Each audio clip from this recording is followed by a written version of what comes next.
Senator King. Thank you, Mr. Chairman. First, Director Haynes, the good news is the report is clearly written and I think establishes a lot of very valuable information. The bad news is I made the mistake of reading it Monday night just before trying to go to sleep. There's a lot of serious matters in there. One of the things that really jumped out at me, and I want to follow up on Senator Heinrich's question, is on page, let's see, it's on page 9. China now is on track to control 65% of lithium-ion battery market. They dominate all parts of the supply chain, 40% of the world's active pharmaceutical ingredients, and their global share across all manufacturing of solar panels is 80% now, certainly go to 90%. This is an important information for us in terms of informing us about the dangerous dependency that we've developed in a whole lot of areas. And semiconductors is one that we've talked about, but it suggests to me that this issue of dependency is something that really has to have some serious policy examination. Would you concur?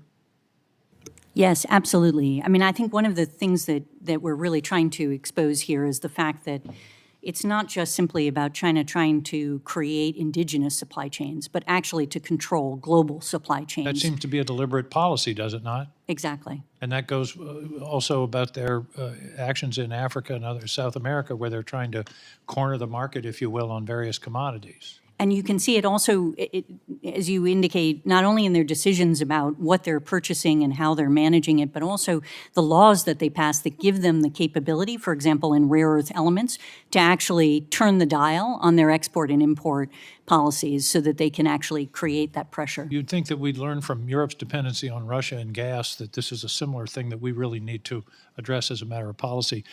Move to another specific intelligence question. What's the current analysis on the relationship between China and Russia? Is it a temporary marriage of convenience, or is it a long-term love affair? It is continuing to deepen. So I think maybe the latter, although I hesitate to characterize it as a love affair. But so there are some limitations that we would see on where they would go in that partnership. We don't see them becoming kind of allies the way we are with allies in NATO, but nevertheless, we do see increasing across every sector. Well, the sector that we're most concerned about right now is aid to Russia in the Ukraine conflict. What do we see there? Is China about to act? Are they issuing any supplies now? That's the highest risk, it seems to me, in terms of the development of this relationship, right? The immediate risk. Yeah, we do see them providing assistance to Russia in the context of the conflict.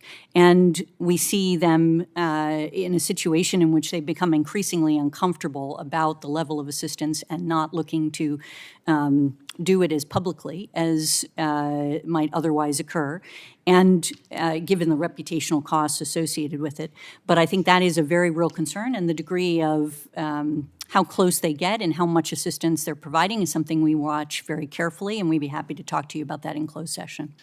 One point I thought you could have used more emphasis. There's a whole section on climate change, which is, interestingly, it's China, Russia, Iran, North Korea, climate change in terms of risks. And you identify the risk of famine and food insecurity across the developing world.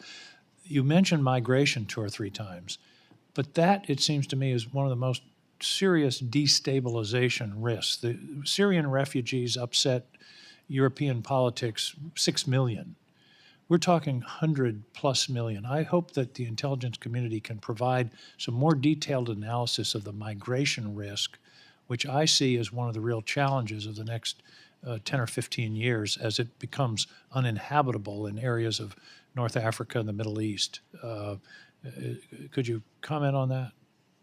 Could not agree with you more, sir. And we will look to try to produce something, and perhaps we can do something publicly along those lines. And General Nakasone, in a few seconds that I have left, China's cyber posture. My sense is that they're getting more aggressive. Is that true? And is Russia adapting and getting better? Senator, I would say that both for China and Russia, they are very capable cyber adversaries. With regards to China, we see an increasing degree of risk-taking that they've undergone with regards to stealing our intellectual property, even increasing their influence operations. These are concerning efforts for us. With regards to Russia, we still see them, and we see them very accurately and being able to warn and being able to counteract some of the things that they're doing around the world. And so we know them very, very well. But they're getting cleverer, aren't they, about using our infrastructure, for example? Well, certainly they're getting clever, but we still, I would say, Senator, are able to stay ahead of them. And that's the big piece that I want to emphasize. Maybe the answer would be, so are we getting more clever. Thank you. Well said, Senator. Thank you.